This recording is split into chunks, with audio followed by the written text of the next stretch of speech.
The Andaman Sea stretches endlessly around North Sentinel Island, where for 60,000 years the Sentinelese people have lived untouched by the outside world. Onge thought she knew everything about her heritage until her father's death revealed a devastating truth. She's the sole heir to a hidden island that doesn't appear on any map. The leather journal trembled in her hands as she stood on the dock, salt spray misting her face. 3 weeks had passed since Appa's funeral, yet his final words still echoed in her mind. "The burden passes to you now, Kira. Guard it with your life, as I guarded it with mine." She'd thought he was delirious from fever, rambling about ancient responsibilities that made no sense. Then she'd found the journal hidden beneath loose floorboards in their hut, along with a key so old its metal had turned green with corrosion. The first entry was dated 37 years ago, written in her father's precise handwriting. "Today I became the guardian of what should never be found. May the ancestors forgive me for what I must do." Page after page detailed his secret journeys to coordinates that led nowhere according to every official map she'd consulted. He wrote of caves that hummed with power, of symbols that moved when observed, of technology that predated human civilization by millennia. Kira had read the journal a dozen times, searching for evidence of madness, for explanations that didn't challenge everything she believed about their isolated world. But Appa had been the most rational man she'd ever known, the village elder who could predict storms 3 days in advance, who knew every current and tide pattern in their waters. If he claimed this island existed, it existed. Now she sat in her father's fishing boat, the journal wrapped in oilcloth beside the mysterious key. The coordinates from his final entry were programmed into a GPS device she'd traded for with a sympathetic anthropologist months ago. The irony wasn't lost on her, using forbidden technology to find an even more forbidden secret. The sun climbed higher as she navigated waters she'd never explored, despite having lived her entire 24 years on these seas. Her father had always steered their fishing expeditions away from this particular stretch of ocean, claiming the currents were too dangerous. Another lie, she realized now. The waters here were calmer than most. After 2 hours of following the coordinates, she almost missed it. The island appeared gradually, like a mirage solidifying into reality. One moment she was staring at empty horizon. The next she could make out a dark smudge of land that her eyes seemed reluctant to focus on. The island itself felt wrong somehow, as if it didn't want to be seen.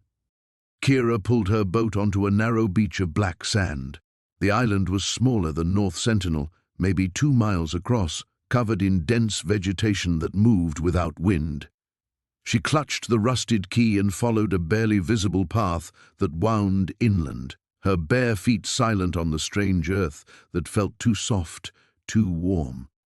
The cave entrance was exactly where her father's journal indicated, hidden behind a curtain of hanging vines. The opening was large enough for a person to walk through upright, carved too precisely to be natural. Ancient symbols were etched into the stone frame, spirals and geometric patterns that hurt to look at directly. As she approached, the symbols began to glow with a faint blue light that pulsed in rhythm with her heartbeat. Inside, the cave opened into a vast chamber that defied the island's modest size. Bioluminescent formations lined the walls, casting everything in an ethereal glow. But it was the technology that made her breath catch. Sleek surfaces that looked like metal but felt warm to the touch. Panels covered in those same disturbing symbols, now pulsing with urgent energy. Machinery that hummed with power, despite having no visible connection to any energy source. The key in her hand grew warm, then hot. She followed its pull deeper into the cave system, through corridors that branched like arteries. The symbols grew denser, more complex until she could barely look at the walls without feeling dizzy. Something was drawing her forward, calling to her in a language she didn't recognize but somehow understood. In the deepest chamber, she found what her father had spent his life protecting. The key burned against her palm as she stared at the impossible sight before her. A structure that was part machine, part organism, suspended in the center of the room like a sleeping giant, Its surface rippled with patterns that matched the symbols on the walls, and as she watched, it pulsed once, as if acknowledging her presence. The journal had tried to prepare her, but words couldn't capture the reality. This wasn't just technology, it was alive, and it had been waiting. The ferry's engine coughed to life as dawn painted the Andaman Sea in shades of amber and gold. Kira stood at the bow, salt spray misting her face while she clutched the leather-bound journal her father had left behind. 3 weeks had passed since his funeral, yet the weight of his final words still pressed against her chest like a physical force. "The island chooses who may enter," he'd whispered from his hospital bed, eyes clouded with fever. "Remember that, Kira. It chooses." She'd dismissed it as delirium then. Now, watching the dark outline of Sentinel Island emerge from the morning haze, those words carried an ominous weight she couldn't shake. Captain Reeves, a weathered man with sun-spotted hands, approached her with obvious reluctance. "Miss Chen, I need to tell you, this is as close as we go. Maritime law forbids any vessel from approaching within 3 nautical miles of that island." Kira turned from the railing. Maritime law or fear? Bit of both, if I'm honest. Reeves squinted toward the island. The Sentinelese don't take kindly to visitors. Last outsider who tried to land there, well, let's just say he didn't make it back to tell the tale. They're my father's people, my people. Your father left that place for a reason, miss. 40 years ago, he was the only one who ever made it off alive after the government tried to establish contact. Maybe you should consider why he never went back. The captain's words stirred something uncomfortable in Kira's stomach, but she pushed it aside. The inheritance documents were clear. The island belonged to her now, protected under international law as sovereign territory. More importantly, her father's journal contained coordinates to a hidden cove on the island's eastern shore, along with cryptic instructions about something called the archive. "Lower the boat," she said firmly. An hour later, Kira found herself alone in a small motorboat, the ferry already a distant speck on the horizon. The closer she drew to Sentinel Island, the more the water seemed to change. The familiar blue-green of the Andaman Sea gave way to something darker, more unsettling. Schools of fish moved in strange patterns beneath the surface, and the air itself felt charged, like the moments before a thunderstorm. The hidden cove materialized exactly where her father's map indicated, a narrow inlet concealed by towering rock formations and curtains of hanging vines. As her boat slipped into the protected waters, an eerie silence fell over everything. No bird songs, no rustling leaves, just the gentle lapping of waves against volcanic rock. Kira pulled the boat onto a small stretch of black sand and consulted the journal again. Her father's handwriting, precise despite his scientific training, described a path that led inland from this very spot. But as she looked up from the pages, she realized she wasn't alone. 3 figures emerged from the jungle shadows, Sentinelese tribesmen with elaborate body paint and traditional bows. Their dark eyes studied her with an intensity that made her skin crawl. She raised her hands slowly, trying to remember the few words of their language her father had taught her as a child. "I am Kira Chen," she said in halting Sentinelese. "Daughter of Dr. Marcus Chen. I come seeking the archive." The men exchanged glances, their expressions shifting from hostility to something closer to recognition. The eldest stepped forward, his weathered face marked with intricate scarification. When he spoke, his English was accented but clear. "You have his eyes," he said. "I am Yorak. I knew your father when he was young and foolish enough to believe some secrets should be shared with the world. You speak English. Your father taught me many things during his time here, including the weight of knowledge that should never see daylight." Jorak gestured toward the jungle. "Come. If you truly are his blood, there are things you must see. But know this, once you enter the archive, you cannot leave unchanged. Some inheritances are curses in disguise." They moved deeper into the island's interior, following paths that seemed to shift and blur at the edges of Kira's vision. The jungle here was unlike anything she'd studied in her botanical research. Plants with impossible geometries, trees whose bark pulsed with bioluminescent veins and flowers that tracked their movement like living eyes. "How long has this place been hidden?" Kira asked, running her fingers along a vine that seemed to hum with electrical current. "Time moves differently here," Jorek replied cryptically. "The island exists in pockets, in spaces between what your people call reality. Your father understood this. It's why he chose exile over exploitation." They crested a ridge and stopped. Below them, nestled in a valley that couldn't possibly exist given the island's known geography, lay structures that defied explanation. Crystalline formations rose from the earth like frozen lightning, their surfaces covered in symbols that hurt to look at directly. At the valley's center stood a dome of black stone, its surface rippling like liquid despite its obvious solidity. "Welcome," Jorek said grimly, "to your inheritance." The boat's engine coughed to life as Kira adjusted the throttle, her hands trembling slightly on the worn controls. She'd convinced old Henrik to lend her his fishing vessel with a mixture of cash and desperation that had left the weathered Norwegian asking no questions. The Andaman Sea stretched before her like a sheet of hammered silver, deceptively calm in the morning light. She'd spent the previous night poring over her father's maritime charts, cross-referencing coordinates that seemed to shift depending on which document she consulted. The inconsistencies weren't errors, they were intentional.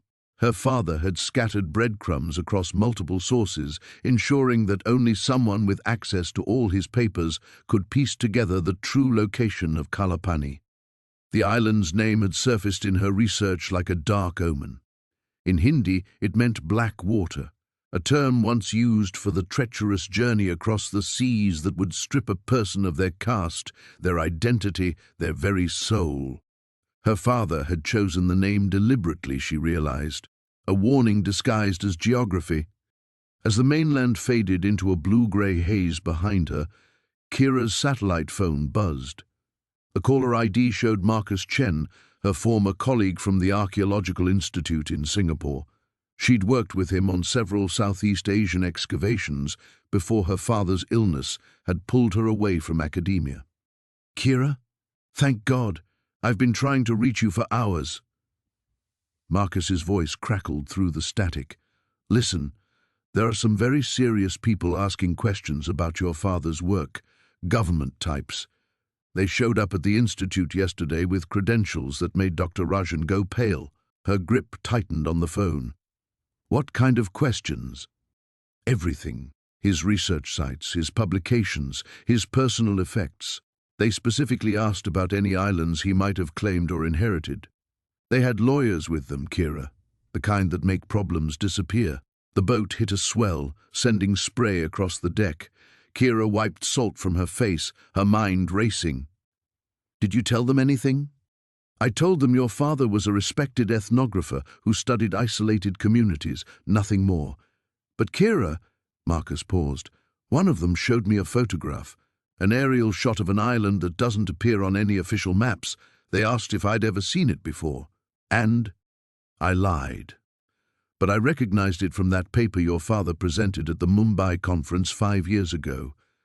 The one about undocumented tribal settlements in the Andaman chain. He showed slides of what he claimed was a theoretical reconstruction of a pre-colonial settlement." Kira's blood chilled. She remembered that presentation, had even helped her father prepare the slides. He'd been nervous that day, uncharacteristically so, stumbling over words he'd rehearsed dozens of times. She'd assumed it was stage fright. Now she wondered if it had been fear. "Marcus, I need you to do something for me. In my father's archived materials at the Institute, there should be a sealed envelope marked K. Thalassinos Emergency Protocols. Can you retrieve it without anyone knowing?" "Kira, what aren't you telling me? Your father's dead. The government is asking questions. And now you want me to play spy with university archives. What did he get involved in?"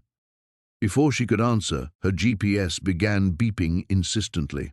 According to her father's coordinates, she was approaching the island's general vicinity, but the screen showed nothing but open water. She killed the engine, letting the boat drift as she scanned the horizon. "I have to go," she told Marcus. Just get that envelope. And Marcus? If anyone else comes asking questions, you've never heard of Kalapani." She ended the call and pulled out her father's compass, an ancient brass instrument that he'd claimed was more reliable than modern navigation tools in these waters. The needle spun wildly for several seconds before settling on a bearing 15 degrees off her GPS heading. Following the compass direction, Kira restarted the engine and proceeded slowly through increasingly choppy waters. The sea here felt different somehow, older, more turbulent, as if the very molecules of water carried memories of things best forgotten. Then she saw it. At first it was just a dark smudge on the horizon, easily mistaken for a cloud shadow or atmospheric distortion. But as she drew closer, the smudge resolved into something impossible, an island that seemed to exist in a pocket of perpetual twilight, its shores shrouded in mist despite the clear morning sky surrounding it. Kalapani rose from the water like a sleeping giant, its beaches black as coal, its interior hidden behind a wall of vegetation so dense it appeared almost solid. Strange birds circled overhead, species she didn't recognize despite her extensive knowledge of regional fauna. Their calls carried an odd harmonic quality that made her skin crawl. As she approached the shore, Kira noticed something else. The water around the island wasn't the usual tropical blue-green of the Andaman Sea. It was darker, almost black, as if the depths here held secrets too heavy for ordinary water to bear. Her father's final warning echoed in her memory. Some doors should never be opened, but it was far too late to turn back now. The morning sun cast long shadows across the makeshift camp as Kira studied the photographs Marcus had spread across a fallen log. Each image showed the same symbol she'd found carved into her father's study, a serpentine pattern wrapped around what looked like a DNA helix, but far more ancient than modern science should allow. These were taken at archaeological sites across Southeast Asia, Marcus explained, his finger tracing the locations on a weathered map. Burma, Thailand, Cambodia, always in the most remote areas, always associated with sudden disappearances of local populations. Dr. Chen leaned forward, adjusting her glasses. "The carbon dating is impossible. Some of these symbols are over 10,000 years old, yet they show knowledge of genetic structures that weren't discovered until the 20th century. Kira felt a chill despite the tropical heat. "What kind of knowledge?" "That's what we've been trying to understand." Chen pulled out a leather journal, its pages yellowed with age. "Your father wasn't just an anthropologist, Kira. He was part of a small group of researchers investigating what we called the genetic codex, evidence of advanced biological manipulation in prehistoric civilizations." The revelation hit Kira like a physical blow. Her father, the man who had insisted on their simple life, who had forbidden any discussion of the outside world, had been part of some secret research group. "He never told me any of this." "Because he was trying to protect you from it," Marcus said quietly. 3 years ago, our research led us to this island. Your father was convinced that whatever these ancient people had discovered, the last traces of it were hidden here. But when we arrived, he gestured toward the abandoned camp, where twisted metal and scorched earth told a story of violence. We found the research station destroyed, our colleagues missing. Your father ordered us to leave immediately, said the island wasn't ready to give up its secrets. We thought he meant the local tribes were hostile. But now we know better, Chen added. The destruction wasn't caused by any tribe. Look at this. She led them to the edge of the camp, where the jungle had been carved away in perfectly circular patterns. The exposed earth was crystallized, as if subjected to intense heat, but there were no blast marks, no evidence of conventional weapons.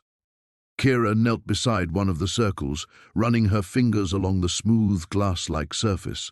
The material was warm to the touch, almost pulsing with residual energy. What could do this? We don't know, Marcus admitted. But whatever it was, your father encountered it. When he returned to the mainland, he was changed, obsessed with keeping people away from this place. He spent the last 3 years of his life ensuring that if anything happened to him, you would inherit the island, and the responsibility of guarding it. A rustling in the jungle made them all freeze. Kira reached for the machete at her belt, but Marcus raised his hand for silence. The sound came again, closer this time, not the random movement of animals, but something deliberate, purposeful. Then she heard it, the low, rhythmic chanting she remembered from her childhood, when her father would speak with the tribal elders in languages that seemed to predate words themselves. 3 figures emerged from the green shadows, their dark skin marked with intricate tattoos that seemed to shift and move in the dappled sunlight.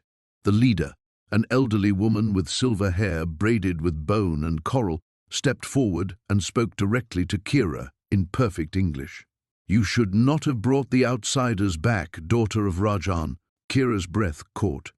"You knew my father. We protected him, as he protected us, as he protected the world from what sleeps beneath the sacred grove." The woman's eyes, clouded with age but sharp with intelligence, fixed on Marcus and Chen. "These two have already awakened too much. Their presence here 3 years ago began the stirring." "What's stirring?" Chen demanded, her scientific curiosity overriding caution. The tribal leader smiled, but there was no warmth in it. "You study the old symbols, seek to understand the genetic secrets of our ancestors, but you do not ask the right question." "Which is?" Marcus asked. "Not what knowledge they possessed, but what they created with it, and why they chose to bury it so deep that it would take the ending of the world to bring it back to light." Thunder rumbled overhead, though the sky had been clear moments before. The air itself seemed to thicken, carrying with it a scent that was simultaneously organic and alien, like flowering plants mixed with ozone and something deeper, more primordial. "The island knows you are here," the woman continued. "It remembers the last time seekers came with their tools and their questions. It will not be so gentle this time." As if summoned by her words, the ground beneath their feet began to vibrate with a rhythm that matched human heartbeat, and Kira realized with growing horror that whatever her father had died protecting was already beginning to wake up. The morning mist clung to the island like a shroud as Kira followed Dr. Chen along a barely visible path that wound deeper into the interior. The vegetation grew denser with each step, ancient trees towering overhead with trunks so massive that 5 people holding hands couldn't encircle them. Somewhere in the canopy above, unseen birds called out in languages that seemed almost human. "Your father came this way every month," Chen said, his breathing slightly labored as they climbed a steep incline. "Always alone, always carrying that leather satchel."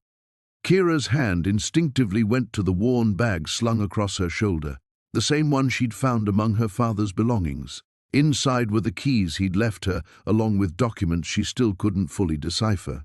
The metal felt warm against her palm, as if it had absorbed some lingering essence of his presence. "He never told you what was back here?" she asked.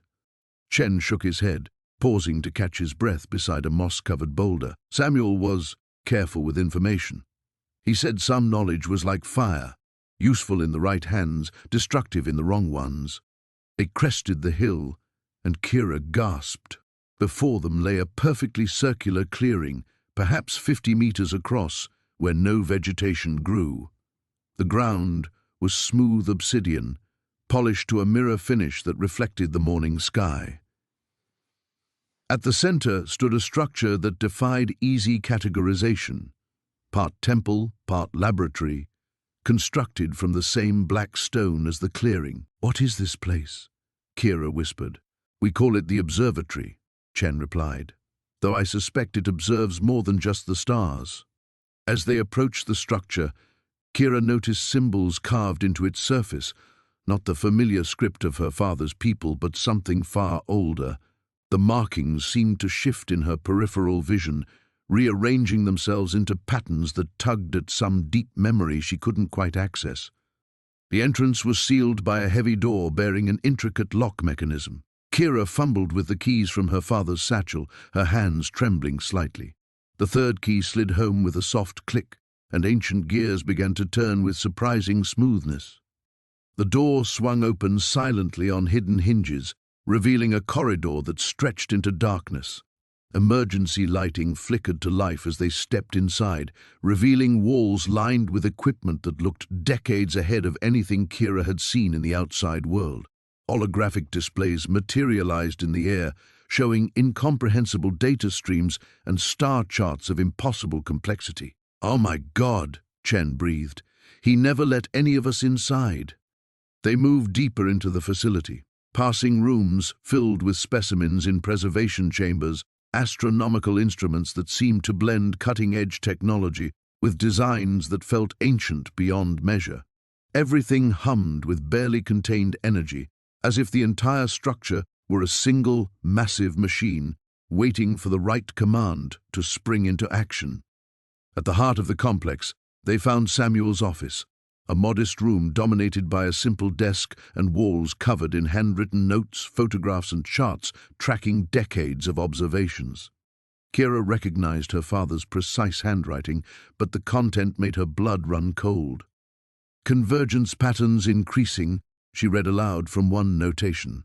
"Probability of detection now at 73% and rising. May need to accelerate timeline."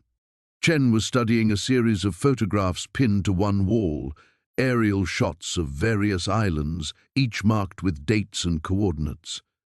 "These are all over the Pacific," he murmured. "Hundreds of sites."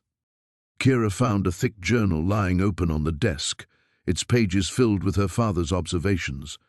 The final entry was dated just days before his death. "The signs are unmistakable now. They've found the outer markers. Perhaps I've been too cautious, too focused on protection rather than preparation.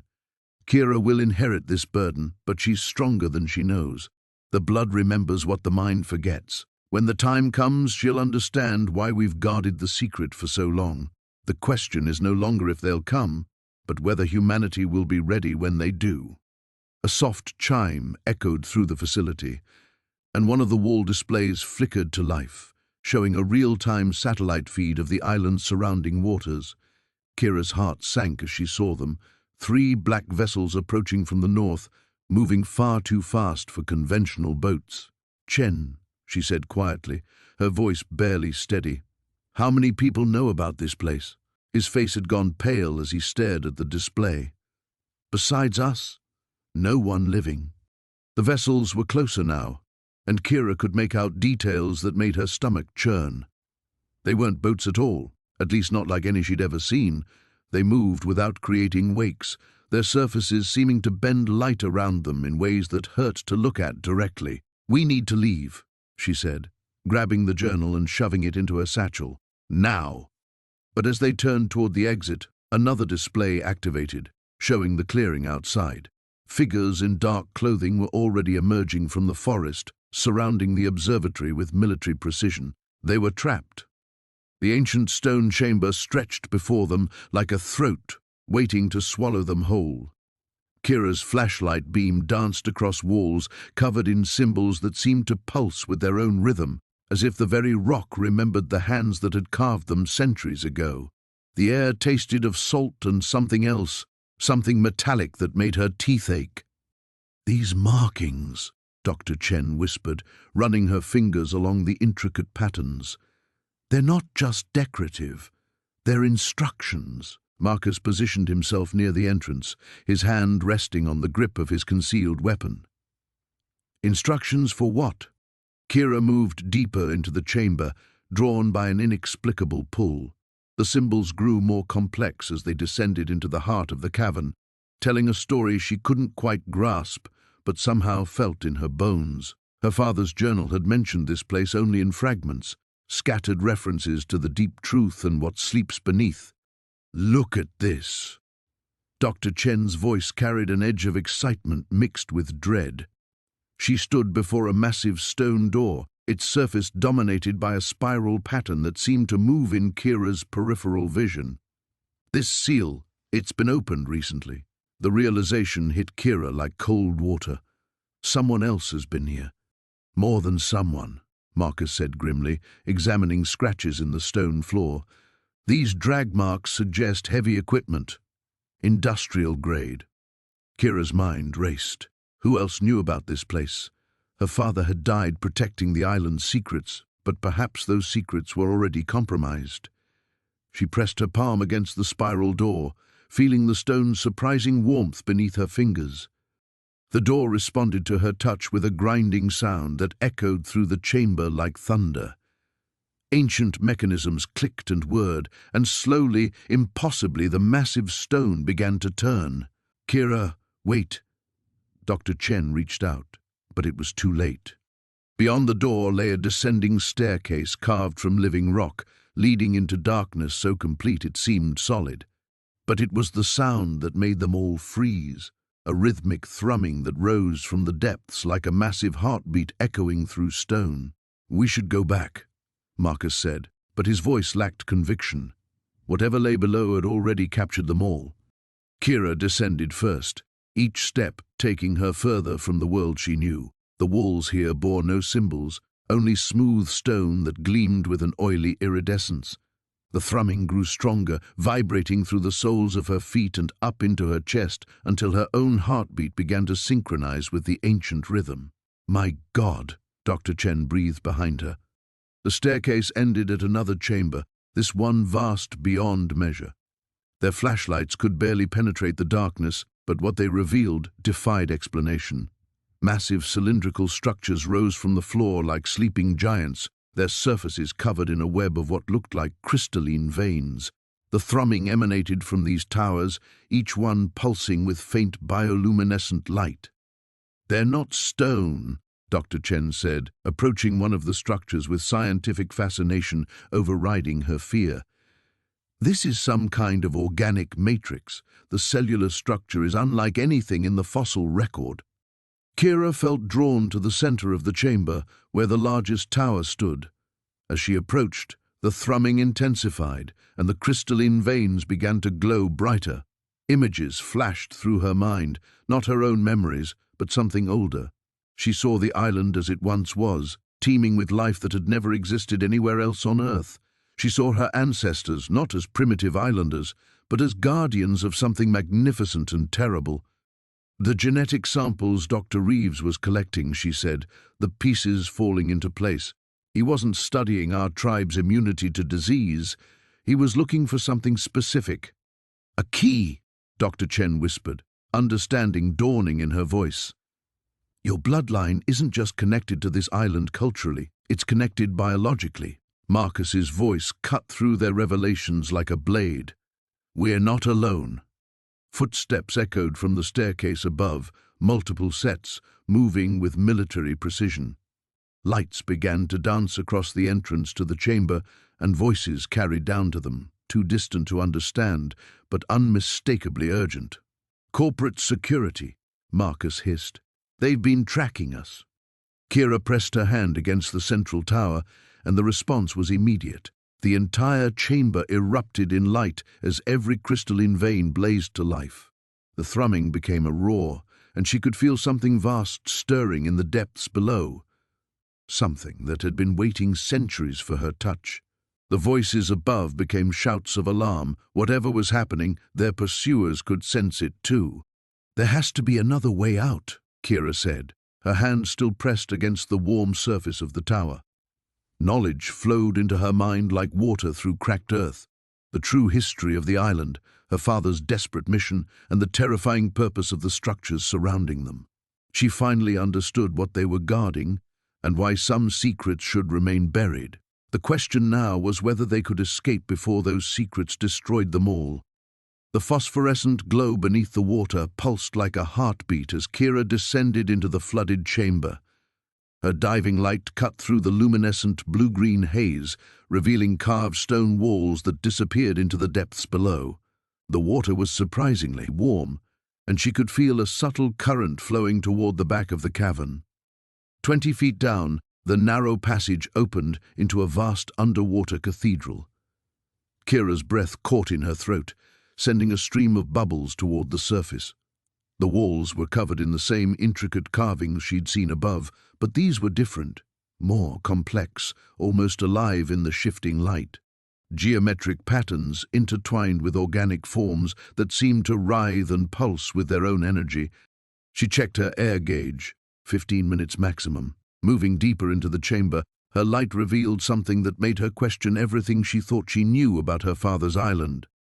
Skeletal remains lay scattered across the cavern floor, but these weren't human bones. The skulls were elongated, the rib cages too large, the limb bones proportioned all wrong. Whatever these creatures had been, they were unlike anything in the fossil record, and they weren't ancient. Fragments of modern fabric and metal objects were mixed among the bones. Kira's pulse quickened as she swam closer to examine one of the skulls. The bone structure was almost human, but subtly wrong in ways that made her skin crawl. The eye sockets were too large, the jaw too narrow, and there were additional bone formations at the base of the skull that resembled gill slits. A sound echoed through the water, a low, resonant tone that seemed to come from the cavern walls themselves. Kira spun around, her light sweeping the chamber, but saw nothing. The phosphorescent algae or bacteria coating the walls grew brighter, responding to the sound like a visual symphony. She forced herself to focus and continued exploring.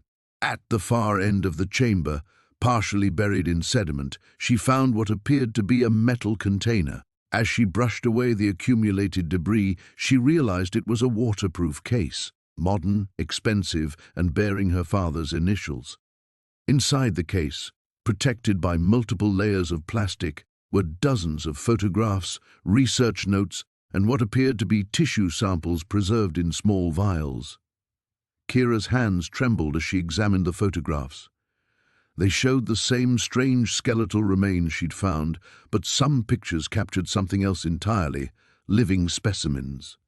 The creatures in the photos were humanoid, but clearly not human. Their skin had a translucent quality, showing networks of veins beneath, and their eyes were solid black orbs that reflected light like an animal's.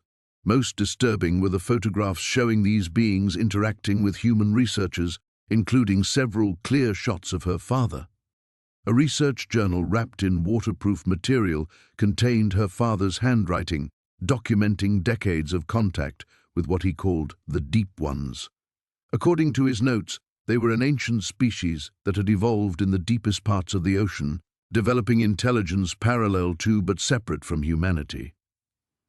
They had been visiting the island for centuries, drawn by the unique magnetic properties of the rock formations. The final entries grew increasingly frantic. Her father wrote about the beings' growing desperation as climate change and deep-sea mining destroyed their habitat. They were dying, their population dwindling, and they had come to him with an impossible request: genetic integration with humans to ensure their species' survival. The sound echoed through the water again, longer this time, almost musical. Kira realized it wasn't random, it was a pattern, a form of communication. The phosphorescent organisms weren't just responding to sound, they were part of an elaborate biological communication network. She gathered the research materials, sealing them back in the container, but as she turned to leave, her light illuminated something that stopped her cold. Fresh scratches marked the stone floor, and among the ancient bones lay recent additions, human remains wearing modern diving equipment. Marcus and Elena hadn't been the first to find this place. The water around her suddenly grew warmer, and the phosphorescent glow intensified. Shapes moved in the darkness beyond her light's reach, fluid, graceful forms that could have been tricks of the current or something far more substantial. Kira's air gauge showed 8 minutes remaining, but she found herself reluctant to surface. One of the shapes drew closer, resolving into a figure that made her heart race. It moved with purpose, intelligence gleaming in those impossible black eyes. The being stopped just at the edge of her light, tilting its head in what seemed like curiosity. When it raised one webbed hand in what might have been a greeting, Kira realized her father hadn't just been protecting the island's isolation. He had been protecting humanity from a choice they weren't ready to make, and protecting an ancient species from a world that would never understand them. The being gestured toward the surface, and Kira understood. It was time to leave, but this wouldn't be her last visit to the underwater cathedral. Some conversations, she realized, could only happen in the deep. The chamber stretched into darkness beyond the reach of their flashlight beams, its walls carved from the living rock of the island's core. Ancient symbols covered every surface, not the familiar pictographs Kira had grown up seeing in the village, but something far older, more complex. The air itself seemed to thrum with an energy that made her teeth ache. "My God," Dr. Chen whispered, her voice echoing strangely in the vast space. "This predates everything we know about civilization in this region. These symbols, they're not like anything in the archaeological record." Marcus swept his light across the nearest wall, revealing intricate spirals that seemed to pulse and shift in the moving beam. "How deep does this go?" Kira stepped forward, drawn by an inexplicable pull toward the chamber's center. Her father's journal had prepared her for many things, but not this. The weight of centuries pressed down on her shoulders as she moved deeper into the space, following a pathway marked by smooth stones that reflected their lights like stars. "There's something ahead," she called back, her voice smaller than she intended. The darkness ahead wasn't empty. Shapes loomed in the distance, geometric forms that defied easy explanation. As they approached, the shapes resolved into a series of stone pedestals arranged in a perfect circle. Each one held an object that gleamed with an internal light, as if the stone itself had been infused with luminescence. Kira counted 12 pedestals, but only 7 held artifacts. The empty spaces felt somehow more ominous than the occupied ones. "Don't touch anything," Dr. Chen warned, but her scientific curiosity was evident as she leaned closer to examine the nearest artifact, a crystalline structure that twisted through dimensions their eyes couldn't quite process. Marcus remained at the chamber's entrance, his unease palpable. "This feels wrong. We shouldn't be here." Kira understood his fear, but something deeper compelled her forward. This was why her father had spent his life as guardian, why he'd kept their people isolated from the modern world. These artifacts weren't just ancient relics. They were something far more significant. She approached one of the pedestals, drawn to an object that resembled a sphere but cast shadows that suggested impossible geometries. As she neared it, whispers seemed to emanate from the stone itself, speaking in a language that bypassed her ears and spoke directly to her mind.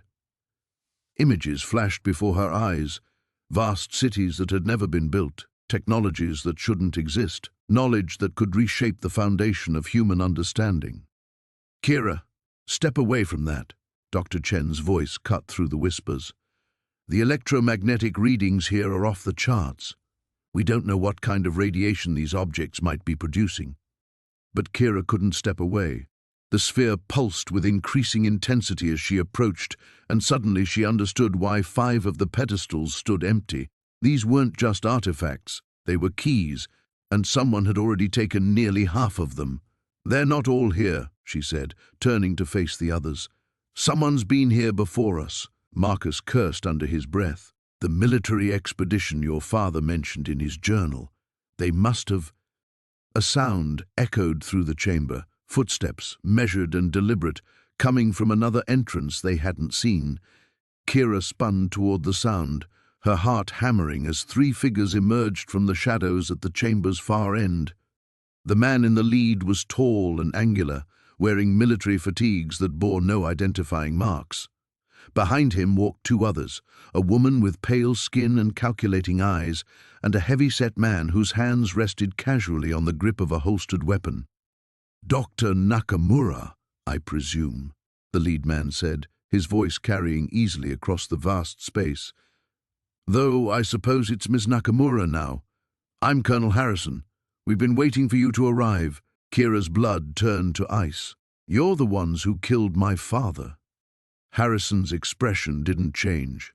"Your father was an obstacle to progress. He refused to see the bigger picture, what these artifacts could mean for humanity's future. But you're here now, and you can finish what he started. By helping you steal the rest of them?" Kira's hand moved instinctively toward the knife at her belt. "By helping us prevent a catastrophe," the woman interjected, stepping forward. "I'm Dr. Voss. I've spent the last 15 years studying the artifacts we recovered. Do you have any idea what kind of power we're dealing with here?" What would happen if these fell into the wrong hands? Marcus shifted position, putting himself between Kira and the strangers. "And you think you're the right hands?" Harrison smiled, but there was no warmth in it. "We think we're the only hands capable of controlling what your father was too afraid to understand. These artifacts aren't just ancient technology, they're the key to human evolution itself. The question is whether Miss Nakamura will help us secure them or whether she'll force us to take a more direct approach." The remaining artifacts pulsed brighter, as if responding to the tension in the chamber. Kira realized that her father's journal had been leading her here not just to understand their heritage, but to make an impossible choice about humanity's future. The chamber beyond the carved door stretched into darkness, its ceiling lost in shadows that seemed to swallow their flashlight beams. Ancient stone pillars rose like sentinels, their surfaces covered in the same intricate script that had adorned the entrance. But it was the sound that made Kira's breath catch, a low, rhythmic humming that seemed to emanate from the walls themselves. "What is this place?" Marcus whispered, his voice echoing strangely in the vast space. Elder Naya moved forward with reverence, her weathered hands tracing symbols on the nearest pillar. "The heart chamber. Your father brought me here only once, when he knew his time was ending. Even then, he showed me only the outer sanctum."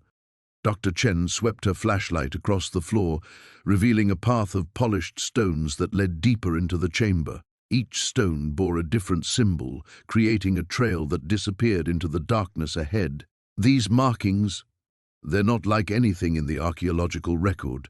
The precision, the preservation, this predates known civilization by millennia. Kira felt the pendant at her throat growing warm again, its pulse matching the strange humming that filled the air. As they followed the stone path, the walls began to change. The rough-hewn rock gave way to smooth, almost glass-like surfaces that reflected their lights in impossible ways, creating fractals of illumination that hurt to look at directly. "The island's power," Elder Naya said, noticing Kira's fascination with the walls. "It grows stronger the deeper we go. Your father said the ancestors learned to harness it, but that the knowledge came with a terrible price."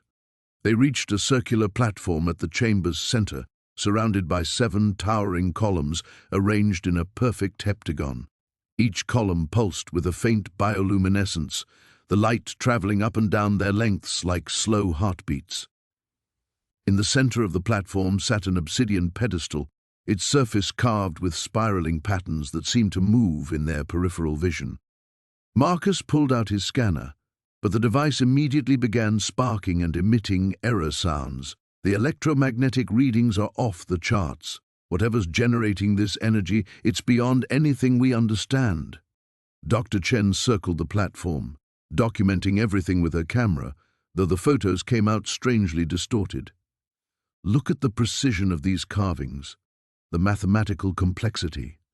It's as if they understood principles of physics we're only beginning to discover." Kira approached the obsidian pedestal cautiously. The humming grew louder with each step, and the pendant at her throat became almost too hot to bear. As she reached out toward the carved surface, Elder Naya caught her wrist. "Wait, your father made me promise to tell you something if we ever reached this place." The old woman's eyes held a mixture of fear and determination. "The power here isn't just energy, it's knowledge. Knowledge of how life itself can be shaped and changed. The ancestors didn't just discover it, they became it." "What do you mean, became it?" "The stories speak of transformation. Bodies that could adapt to any environment. Minds that could commune across vast distances. Lifespans that stretched beyond normal human understanding. But the price," Elder Naya shuddered. "The price was their humanity itself." A new voice echoed from the chamber's entrance, cold and familiar. "How touching. A family reunion in the bowels of the earth." They spun to see Dr. Harrison emerge from the shadows, flanked by armed mercenaries whose faces were hidden behind tactical masks. His earlier scholarly demeanor had vanished, replaced by something predatory and determined. "You led us right to it, Miss Thorne, though I must admit, breaking through your father's defenses was more challenging than anticipated." The man was quite thorough in his protective measures. Marcus stepped protectively in front of the group. "Harrison, what the hell are you doing?" "What I've been paid very handsomely to do. My employers have been searching for this place for decades. Do you have any idea what that knowledge could be worth? What governments would pay for the ability to enhance their soldiers, extend their leaders' lives, or adapt their populations to hostile environments?" Dr. Chen backed toward the platform, her scientific equipment clutched to her chest. "You're talking about fundamental alterations to human genetics. The ethical implications alone—" "Ethics?" Harrison laughed, the sound harsh against the chamber's otherworldly humming. "We're looking at the next stage of human evolution, and you're worried about ethics? This technology could solve climate change, overpopulation, disease, everything that threatens our species." Kira felt the pendant burning against her skin, and suddenly she understood why her father had isolated the island, why he'd spent his life keeping this secret buried. The power here wasn't just transformative, it was seductive, offering solutions that came with costs too terrible to imagine. The obsidian pedestal pulsed brighter as Harrison's men advanced, weapons raised. In its dark surface, Kira caught a glimpse of something that made her blood run cold. Shadows that moved independently of their sources, reaching toward them with impossible hunger. Her father's final warning echoed in her mind: some doors should never be opened. The journal's final entry led them deeper into the island's heart, where the dense canopy gave way to an ancient stone amphitheater carved directly into the mountainside. Kira's breath caught as she recognized the circular patterns etched into every surface, the same symbols that had adorned her father's private study, the ones he'd claimed were just tribal art. "This place predates any known civilization in the region by thousands of years," Marcus whispered, running his fingers along the weathered hieroglyphs. "Your father's notes mention something called the confluence here." Kira descended the stone steps, each footfall echoing with unnatural resonance. At the amphitheater's center lay a perfectly circular pool of water, so still it looked like black glass. The morning light filtering through the canopy created an almost supernatural glow around its edges. "The water's warm," she said, kneeling beside it. "But there's no thermal activity on this island. How is that possible?" Before Marcus could answer, a figure emerged from the shadows between the carved pillars. Elder Sahil stepped forward, his weathered face grave with decades of hidden knowledge. "Because it's not just water, child." His voice carried the weight of ancestral secrets. "It's a doorway." Kira shot to her feet, her heart hammering. "You followed us here." "I've been waiting here since dawn. I knew you'd find this place eventually. You're too much like your father."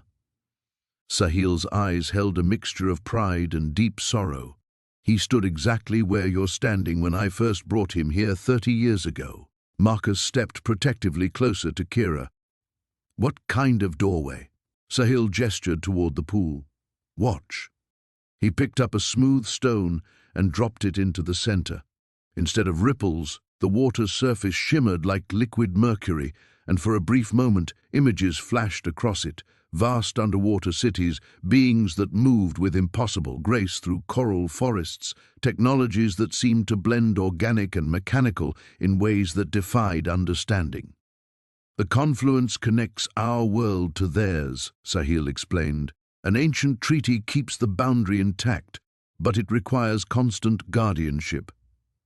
Your father understood the responsibility when he accepted it." Kira's mind reeled. "Theirs? You mean there are others? Living beings?" "The depths children, we call them. They've existed in the ocean's deepest trenches since before humans walked upright. They've watched our species evolve, occasionally making contact with those they deemed worthy." Sahil's expression darkened. "But contact is dangerous for both worlds." The water in the pool began to glow with bioluminescent patterns that pulsed like a heartbeat. Marcus backed away instinctively, but Kira found herself drawn closer. "Why didn't my father tell me?" "Because knowledge of their existence would change everything," Sahil said urgently. "Their technology could solve every energy crisis, cure diseases we can't even imagine, extend human life indefinitely. But it would also make us dependent, forever changed. Your father believed humanity needed to find its own path first. A low harmonic sound resonated from the pool, and the water's surface began to rise impossibly, forming a translucent dome that held its shape without any visible support. Within the dome, a figure began to materialize, tall, ethereal, with features that seemed to shift between human and something altogether other. The Guardian's daughter, the being spoke, its voice like waves against shore stones. We have felt the disruption in the treaty's resonance. Kira's legs nearly gave out.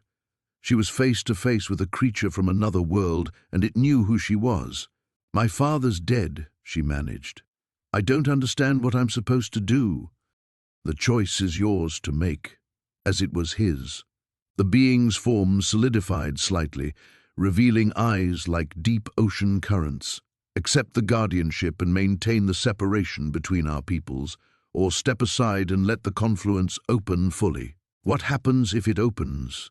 Both our civilizations would be forever altered. Some of your kind would ascend to capabilities beyond current imagination.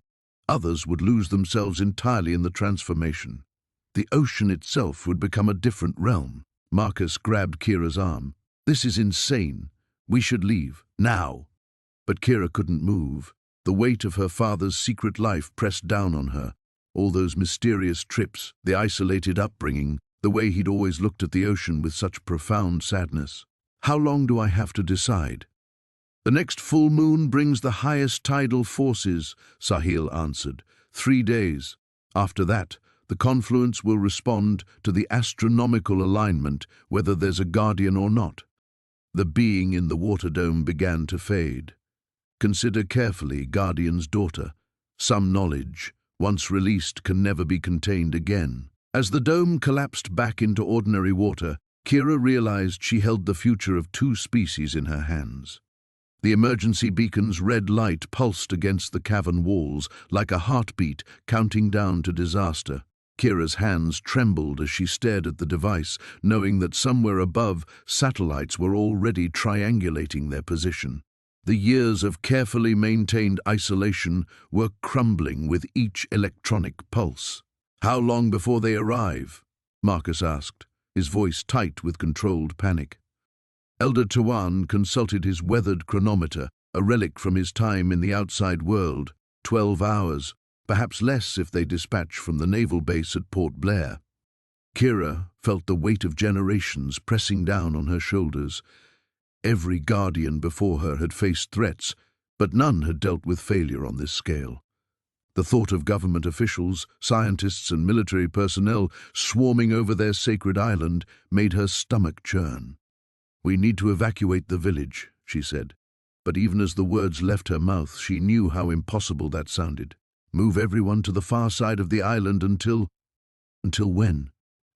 Tawan's weathered face was grave. This isn't a storm that will pass, Kira. Once they know we exist, once they've seen what lies beneath this mountain, there will be no going back. The crystal formations around them seemed to pulse with increased urgency, their bioluminescent glow shifting from the usual calming blue to an agitated yellow-green. Kira had noticed the correlation before. The crystals responded to emotional states, particularly those of the Guardians. Now they reflected the anxiety filling the chamber. Marcus was examining the beacon with scientific fascination, despite their dire circumstances. The signal is encrypted, military grade. Whoever planted this knew exactly what they were doing. He looked up at Kira. This wasn't random. Someone has been planning this for a long time. A chill ran down Kira's spine. Planning what, exactly?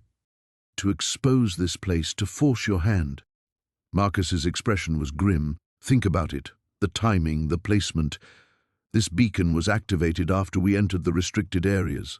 Someone wanted to ensure you'd be here when the authorities arrived. Elder Tawan moved deeper into the chamber, his torch casting dancing shadows on the ancient walls. There are protocols, he said quietly. Measures your father hoped we would never need to implement. Kira followed him, leaving Marcus to disable what he could of the beacon's transmission array. What kind of protocols? The elder stopped before a section of wall covered in symbols that seemed older than the others. His fingers traced the carved markings with reverent care.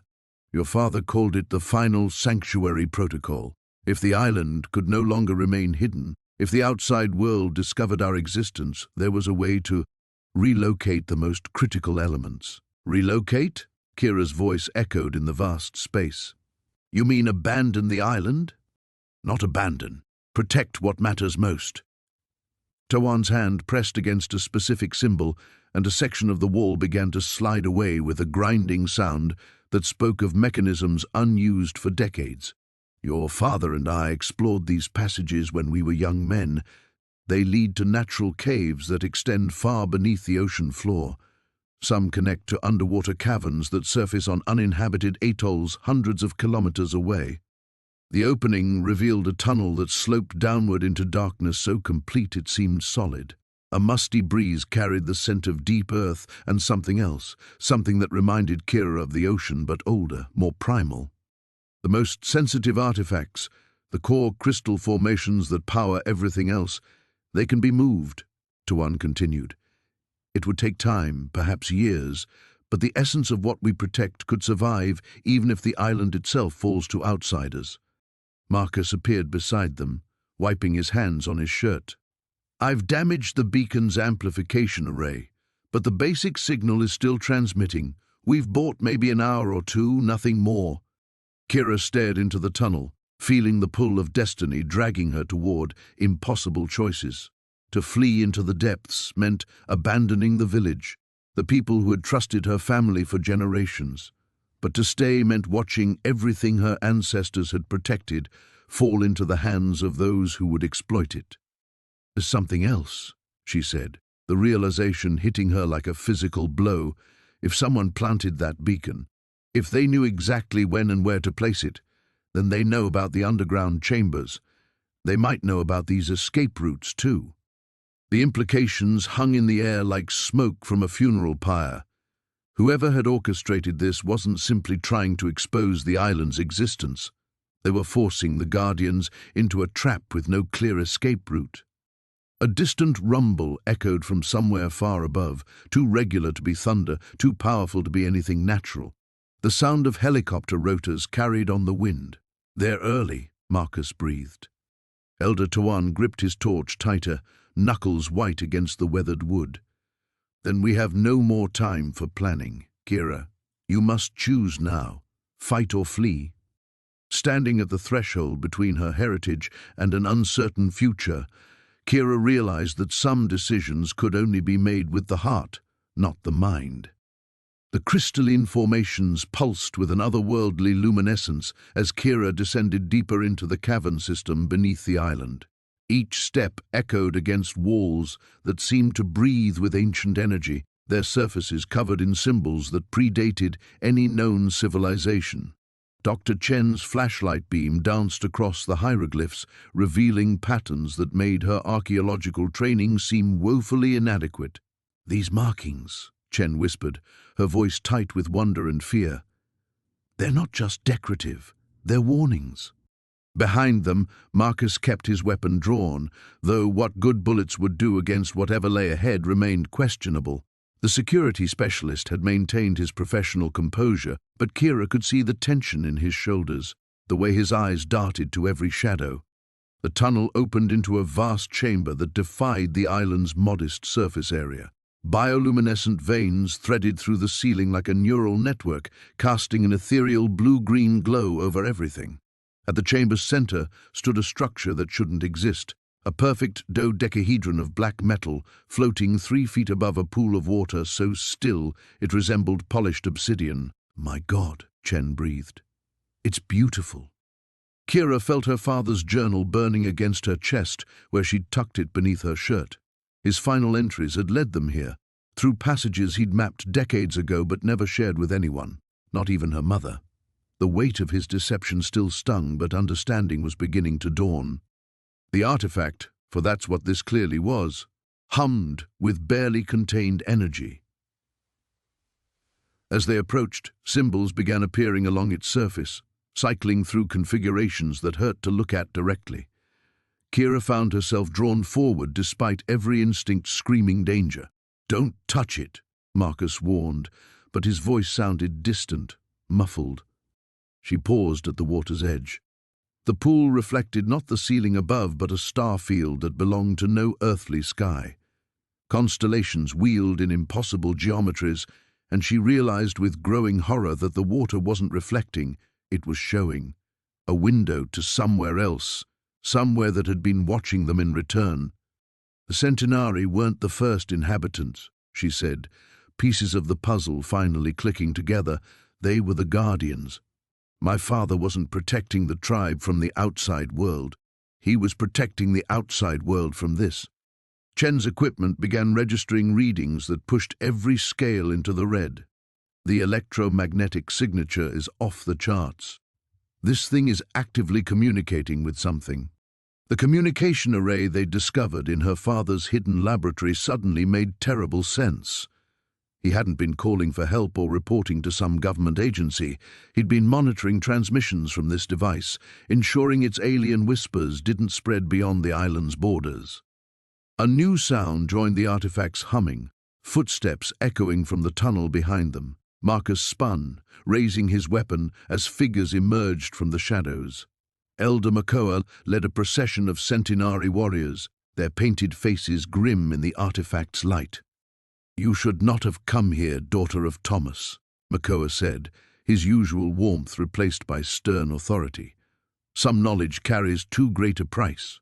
"My father left me the journal for a reason," Kira replied, though doubt crept into her voice. "He wanted me to understand." "He wanted you to choose," Makoa corrected, "as he chose, as his father chose before him, as you must choose now." The artifact's humming intensified, and the starfield in the pool began to shift. Something was moving through that alien space, something vast and angular that reflected no light. Chen's instruments shrieked warnings as energy levels spiked beyond measurement. "It's responding to our presence," Chen said, her scientific fascination warring with primal terror. "We're triggering some kind of activation sequence." Kira pulled out her father's journal, flipping to his final entry. His handwriting grew increasingly erratic as the pages progressed, documenting his growing understanding of what lay beneath their ancestral home. The artifact wasn't just a relic, it was a beacon, a lighthouse calling across cosmic distances to announce that Earth was ready for contact. "Ready for what?" she whispered, reading his words aloud. "Transcendence or extinction, the choice has always been ours to make." The water in the pool began to ripple despite the absence of any wind. The approaching presence in the star field grew larger, more defined. Kira could make out structures now, a geometry that suggested intelligence but not humanity. Marcus grabbed her arm. "We need to leave, now." But Elder Makoa stepped forward, placing weathered hands on the journal. "The choice is not when to leave, child. The choice is whether to let them in." The artifact pulsed once, brilliantly, and every person in the chamber felt something fundamental shift. The barriers her father had spent his life maintaining were thinning, and whatever waited beyond the stars was growing impatient. Kira stared at the approaching shapes in the pool and realized her inheritance was far more terrible than she'd ever imagined. She held the fate of two worlds in her hands. The ancient chamber's walls pulsed with a rhythm that matched Kira's heartbeat, as if the island itself had awakened to her presence. The crystalline formations embedded in the stone glowed brighter with each step she took deeper into the underground labyrinth. Behind her, Marcus stumbled over loose rocks, his breathing labored in the thin air that tasted of salt and something else, something metallic and electric. "This is impossible," he whispered, running his fingers along the smooth walls that bore intricate carvings. "These symbols predate any known civilization by millennia." Kira pressed her palm against one of the larger crystals, and warmth spread through her fingers. The moment her skin made contact, the carvings began to shift, rearranging themselves into patterns she somehow understood despite never having seen them before. Her father's blood, her blood, carried memories older than written history. The passage opened into a vast underground cavern, its ceiling lost in darkness above. But it wasn't the size that made them both freeze in their tracks. It was what filled the space before them. Dozens of crystalline pods, each the size of a small room, arranged in perfect concentric circles around a central dais. Most were dark, their surfaces clouded with age, but 3 still pulsed with that same ethereal light. "My God," Marcus breathed, pulling out his phone to record before realizing the battery had died hours ago. "Kira, do you understand what we're looking at?" She did, even though the knowledge terrified her. The memories flooding through her mind weren't her own. They belonged to her ancestors, to the guardians who had protected this place for countless generations. These weren't just artifacts or ancient technology, they were cocoons. A sound echoed from the tunnel behind them, the scrape of boots against stone. Dr. Chen's expedition had found the entrance. Kira grabbed Marcus's arm, pulling him behind one of the larger pods as voices carried through the chamber. "The energy readings are off the charts," came Chen's voice, sharp with excitement. "Whatever they're hiding down here, it's been active for a very long time." "Sir," another voice called out, "the locals we questioned mentioned stories about their ancestors coming from the sky. What if those weren't just myths?" Kira's blood ran cold. The memories surging through her confirmed what she'd feared to acknowledge. Her people, the true inhabitants of the island, weren't entirely human. They were something else, something that had arrived on Earth when the continents were still young. The pods weren't just storage. They were the way her people traveled between worlds, hibernating for centuries while crossing the vast emptiness of space. Marcus noticed her trembling and squeezed her hand. Through the gaps between the pods, they watched Chen's team spread out through the chamber, their equipment beeping frantically as they took readings. One of the scientists approached the central dais, where a larger crystal formation pulsed with deep blue light. "Don't touch that," Kira whispered, but her words were lost in the cavern's vastness. The scientist reached out, and the moment his gloved hand made contact with the crystal, the entire chamber erupted in blinding light. The 3 active pods began to crack, hairline fractures spreading across their surfaces as something stirred within. Alarm filled the air, not from any human device but from the island itself, a deep harmonic vibration that seemed to emanate from the very bedrock. Chen shouted orders to his team as the cavern began to shake.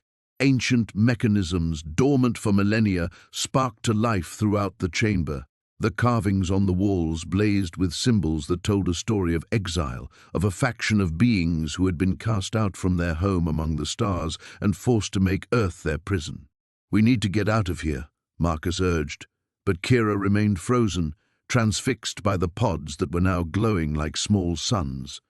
One of them cracked open with a sound like breaking glass, and something emerged, tall, graceful, with features that were almost human but not quite. Its eyes, when they opened, held the weight of eons. It looked directly at Kira across the chaos of the chamber, and she felt recognition pass between them like an electric current. Her ancestor, her blood. The being's mouth opened, and words poured out in a language that predated human speech, yet Kira understood every syllable. It was a warning, a plea, and a command all at once. The Guardians were awakening, but so was something else, something that had been contained in the deepest chambers below, something that her father had died to keep sleeping. Chen's team was in full retreat now, but it was too late. The island's ancient defenses were activating, and the barriers between worlds were growing thin. What had taken millennia to contain was breaking free, and only Kira carried the knowledge to stop it. The question was whether she had the courage to use it, knowing that doing so would require a sacrifice as great as her father's. The ancient stone chamber trembled as Kira's hand hovered over the crystalline control panel. The symbols pulsed with an ethereal blue light, each one representing a choice that could reshape the world or destroy it. Behind her, Marcus held the wounded Dr. Chen at gunpoint, while the research team huddled against the carved walls, their faces illuminated by the otherworldly glow. "You don't understand what you're dealing with," Chen gasped, clutching his bleeding shoulder. The genetic sequences stored in this vault aren't just samples, they're blueprints for human evolution spanning millennia. Your ancestors weren't guardians, they were gatekeepers preventing humanity from taking its next evolutionary leap. Kira's fingers traced the symbols her father had taught her in childhood, disguised as tribal stories and games. Now she understood why he'd made her memorize every curve, every line. The knowledge burned in her mind like ancestral fire, passed down through generations of her bloodline, the only ones who could access the vault's true power. My father protected this place because he knew what would happen if it fell into the wrong hands, she said, her voice steady despite the chaos surrounding them. Men like you would weaponize it, turn evolution into domination. The island shuddered again, and dust cascaded from the chamber's ceiling. Through the transparent walls, she could see the containment fields flickering around countless specimens, some recognizably human, others utterly alien in their perfection. The sight made her stomach turn. How many civilizations had contributed to this collection? How long had this vault existed beneath her ancestral home? Marcus stepped closer, his weapon still trained on Chen, but his eyes fixed on Kira. Whatever's happening up there, it's getting worse. The entire island's coming apart. She knew he was right. The moment she'd activated the first sequence, she'd triggered something irreversible.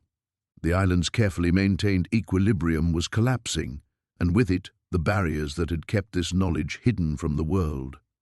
Her father's final fail-safe. If the vault was ever breached, everything would be destroyed rather than exploited. There's another way, Dr. Reeves whispered from across the chamber. The elderly geneticist looked pale but determined. The evacuation protocol. I've seen similar systems in theoretical models. You can transfer the essential data while destroying the physical specimens. Chen struggled against Marcus's grip. You'll doom humanity to genetic stagnation. This vault contains the cure for every disease, the key to unlimited lifespans, the power to enhance human capabilities beyond imagination, and the power to create an immortal ruling class while the rest of humanity suffers, Kira countered. She'd seen enough of Chen's research notes to understand his true intentions. He didn't want to help humanity evolve, he wanted to control who had access to that evolution. The chamber's vibrations intensified, and several of the containment fields began to fail. Ancient specimens that had waited eons in suspended animation started to deteriorate, their genetic material dissolving into nothingness. Time was running out. Kira closed her eyes and let her ancestral memories guide her.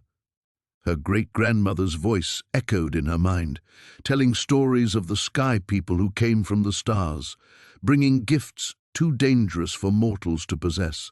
Her grandfather's warnings about the sleeping giants beneath the earth. Her father's final words about the burden she would inherit. When she opened her eyes, her decision was made. Her hands moved across the control panel with practiced precision. Inputting the evacuation sequence her bloodline had safeguarded for generations.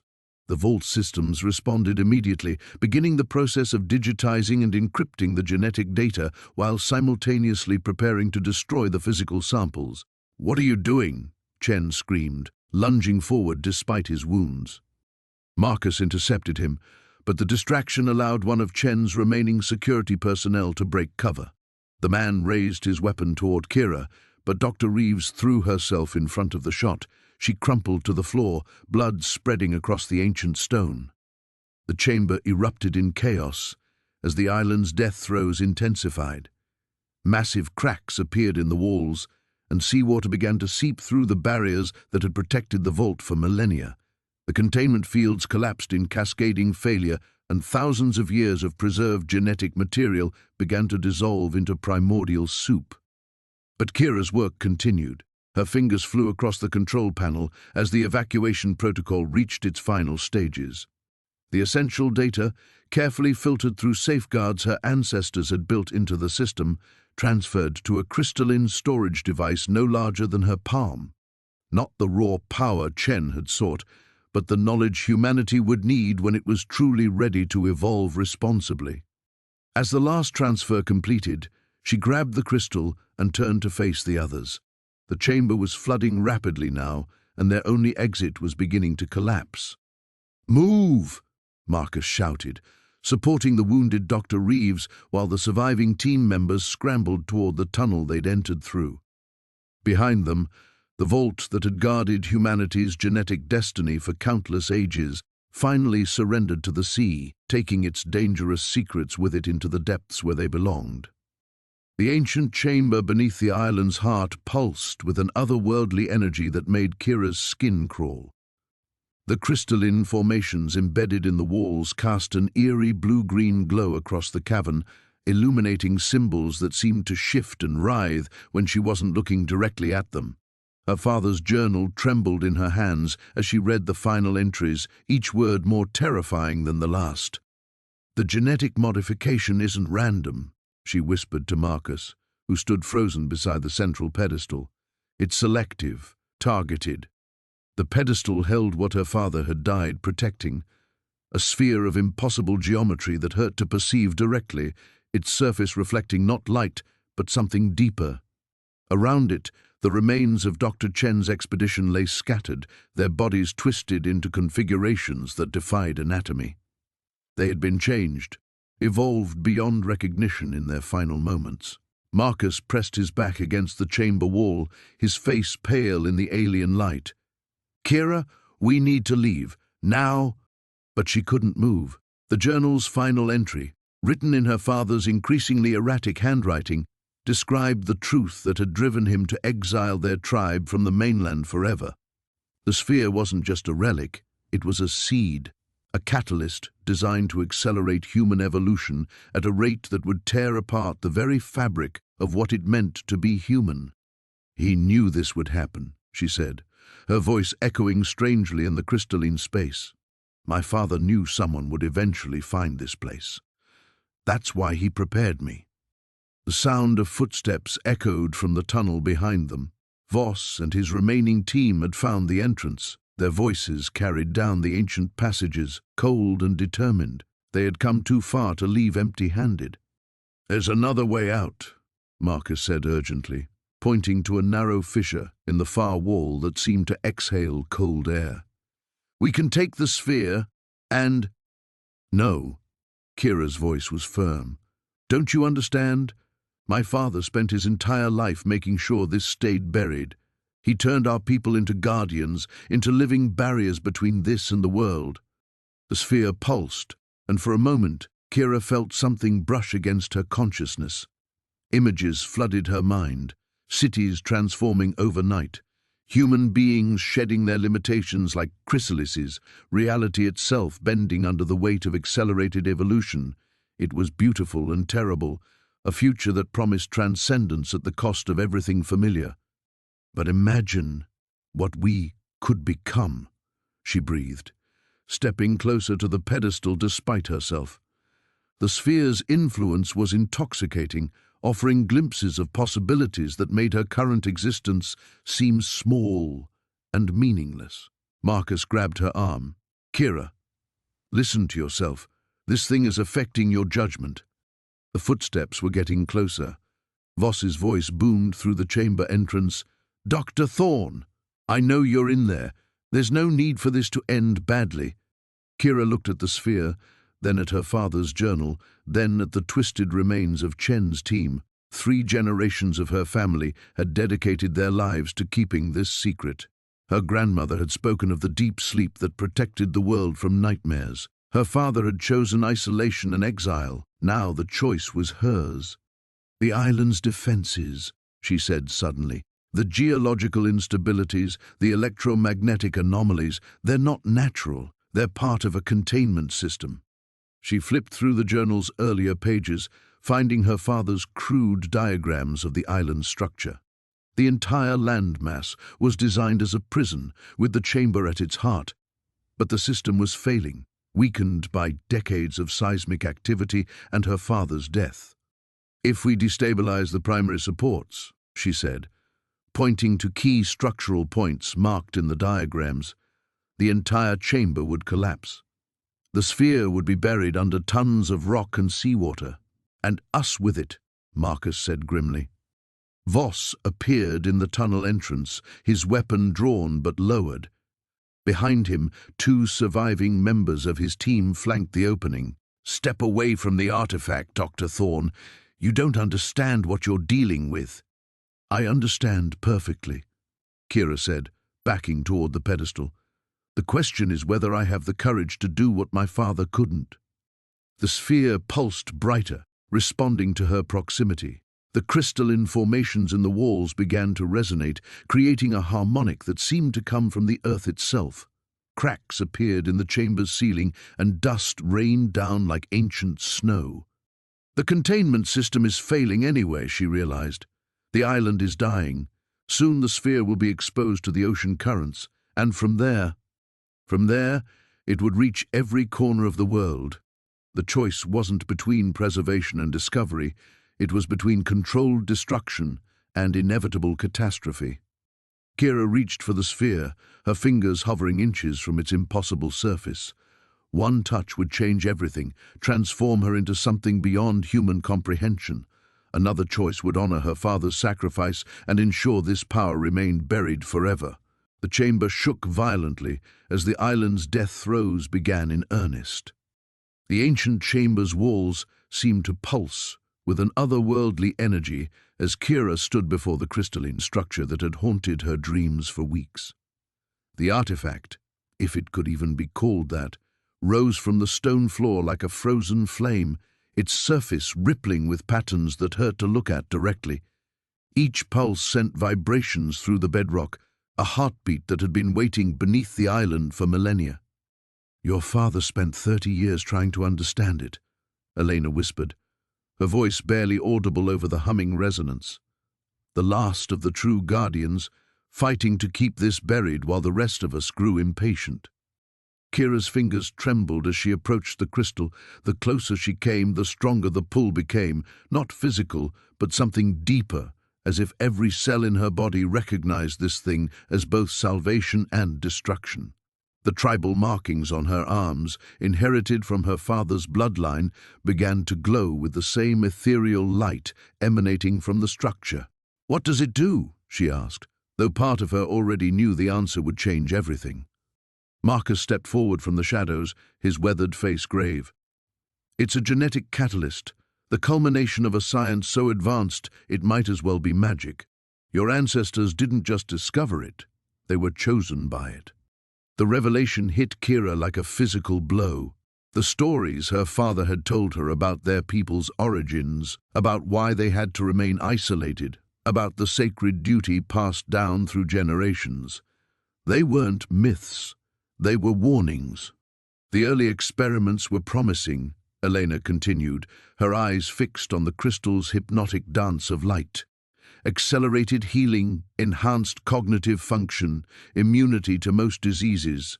But then came the side effects we couldn't predict."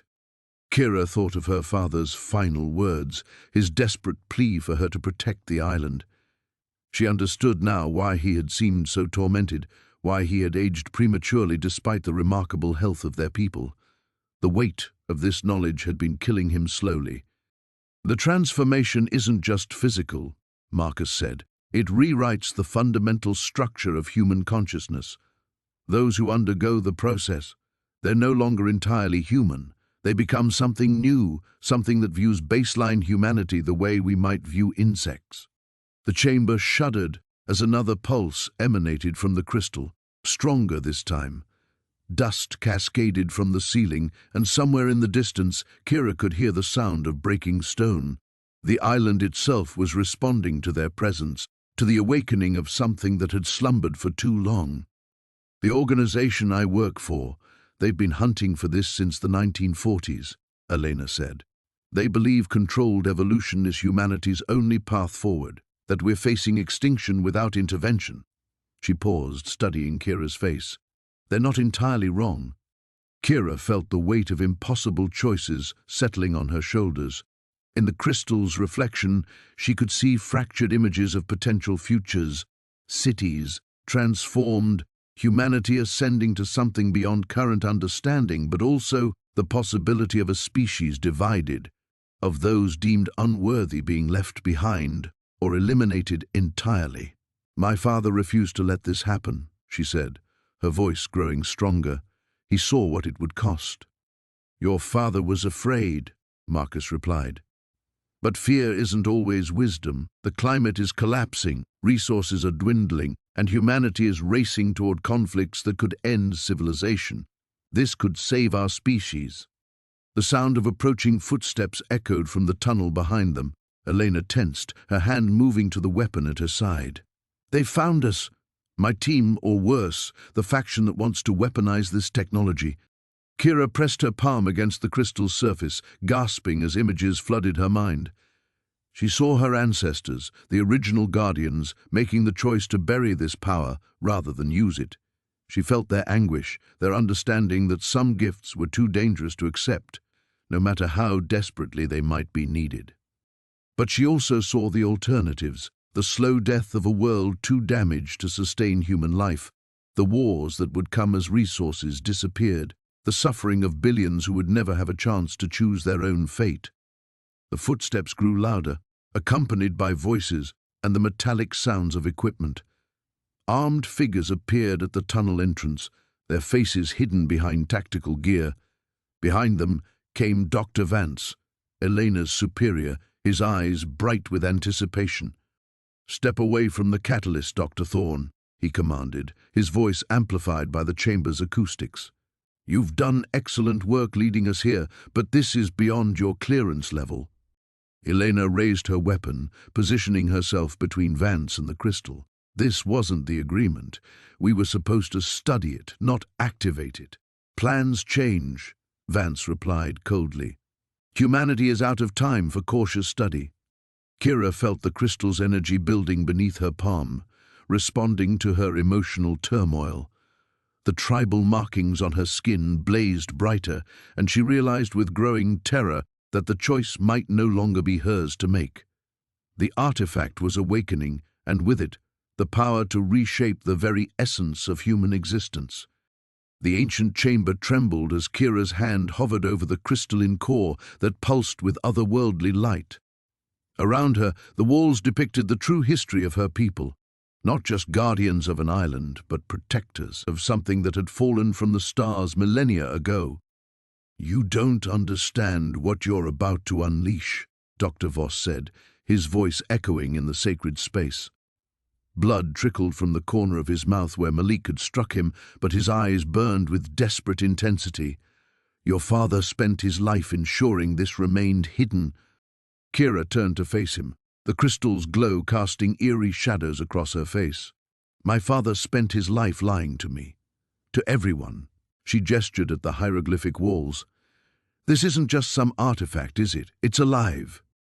The revelation had hit her like a physical blow when she'd first deciphered the ancient script with Malik's help.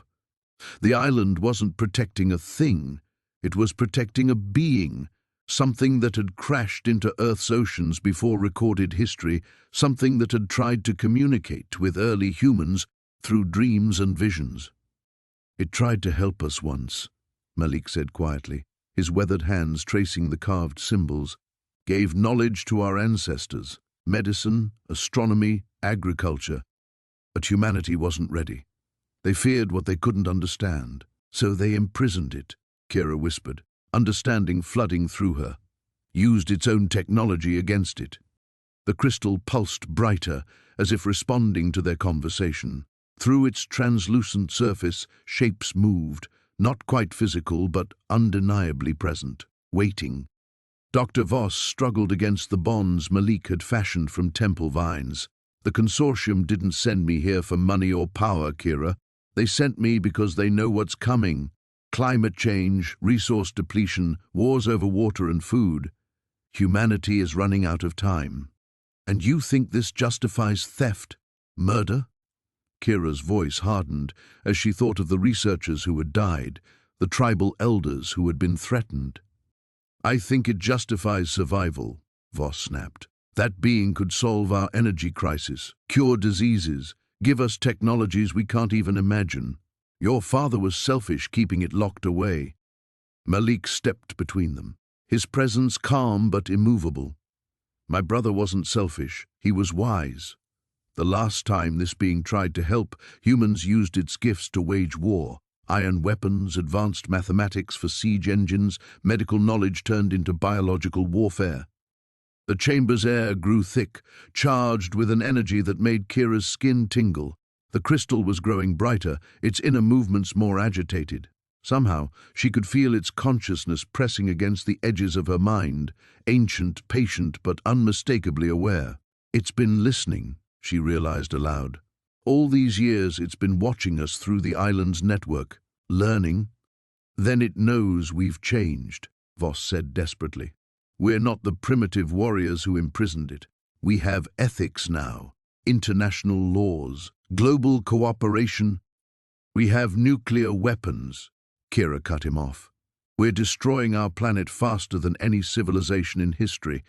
We've learned to kill more efficiently, not to live more wisely. A new voice entered the chamber, Elena Vasquez, her camera equipment abandoned, her face pale but determined. The tide's coming in fast. If we're going to leave, it has to be now. But Kira found herself rooted to the spot, staring at the crystal. The being inside wasn't just waiting to be freed, it was waiting to be understood. She could feel its loneliness like a physical weight, eons of isolation and watching, hoping for the day when humanity might prove worthy of trust. There's a third option, she said slowly. We don't free it, but we don't abandon it either. We start a real dialogue. Kira, the water, Elena warned, pointing to rivulets seeping through the chamber's lower walls. Your father tried that, Malik said urgently. For years he came here, tried to communicate, but the binding is too strong. It can only send fragments, images, emotions, nothing clear enough to build real understanding. The crystal suddenly flared, brilliant enough to blind them momentarily. When Kira's vision cleared, new symbols were appearing on the walls, not carved, but projected in that same ethereal light. Modern symbols mixed with ancient ones, equations she recognized from her physics courses intertwined with pictographs of DNA helixes and star charts. It's trying to show us something, she breathed, stepping closer despite Elena's protests about the rising water. The final symbol resolved into clarity, a choice. Two pathways stretching into an uncertain future. One showed humanity struggling alone against mounting crises, gradually failing. The other showed the same challenges, but faced with new knowledge, new perspectives, and new responsibilities. The water was ankle-deep now, and Elena was pulling at her arm. But Kira remained transfixed, understanding finally dawning. This wasn't about freeing or imprisoning the being. It was about proving humanity was ready for partnership. The ancient chamber trembled as Kira's hand hovered over the crystalline artifact.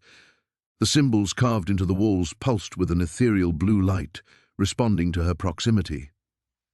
Behind her, Dr. Chen's breathing was ragged, his face pale in the alien glow. "Don't touch it," he whispered. "Your father died protecting this secret for a reason." Kira's fingers trembled. The artifact, a perfect dodecahedron of what looked like living crystal, hummed with energy that seemed to resonate in her bones. After weeks of pursuit, betrayal, and revelation, she finally understood what her father had truly been guarding on their isolated island. "The genetic key," she breathed. "This is what the consortium has been searching for." The crystalline surface showed swirling patterns that looked almost like DNA helixes, but far more complex. According to the ancient texts they'd deciphered, this artifact contained the original genetic template of humanity, before some prehistoric catastrophe had locked away most of human potential. Footsteps echoed from the tunnel behind them. Marcus Vance and his mercenaries had found their way through the labyrinth beneath the island. Time was running out. "There has to be another way out," Dr. Chen said, scanning the chamber walls frantically. Kira studied the symbols surrounding the artifact's pedestal. Her father had trained her to read the old script of their people, but these markings were older still. As understanding dawned, her blood ran cold. "There is no other way," she said. "This chamber is designed to collapse if the artifact is removed improperly. It's a failsafe. Then we leave it. We find another route and—" Kira's voice was firm. My father spent his life keeping this from falling into the wrong hands. If Vance gets this, the consortium will weaponize it. They'll create a genetic hierarchy with themselves at the top. The footsteps were getting closer. Kira could hear Vance's voice barking orders. She made her decision. Her palm pressed against the crystal surface. The moment flesh met artifact, the world exploded into sensation. Knowledge flooded her mind. Not just information, but understanding that felt encoded in her very cells. She saw humanity's true history, an advanced civilization that had voluntarily locked away their enhanced genetics after witnessing the destruction such power could bring. The crystal grew warm in her hands. Around the chamber, dormant mechanisms began to activate. Ancient technology, more sophisticated than anything in the modern world, responded to her touch. "Kira, what are you doing?" Dr. Chen grabbed her shoulder. "What my father couldn't," she gasped through the overwhelming surge of information. "I'm not just taking the artifact, I'm becoming its guardian." The genetic template was rewriting itself, adapting to her unique DNA signature. Her father had been partially enhanced, which was how he'd been able to sense the island's location and understand fragments of the ancient knowledge. But Kira carried the full bloodline, the genetic markers that made her compatible with the original template. Vance burst into the chamber with 3 armed men.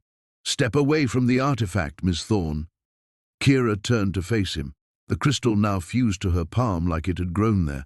Her eyes reflected the same blue light that pulsed through the walls.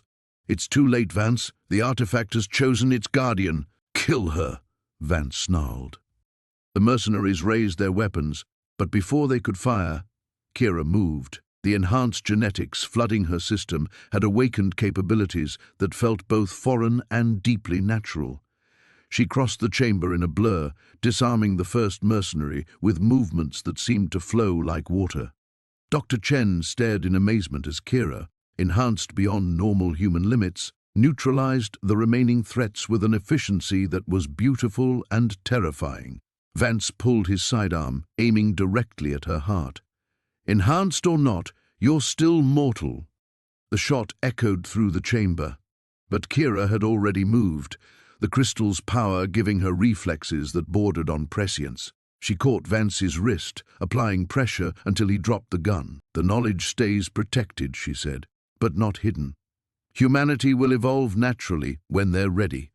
The chamber's ancient systems were responding to her presence, sealing the complex while simultaneously transmitting the genetic data to hidden receivers around the world. The enhancement wouldn't be lost, but it would remain dormant until humanity proved worthy of its inheritance. As the final mechanisms engaged and the chamber began its centuries-long sleep cycle, Kira felt the artifact's consciousness merge with her own. She was no longer just herself, but a living repository of humanity's ultimate potential. Dr. Chen helped her toward the newly opened exit passage.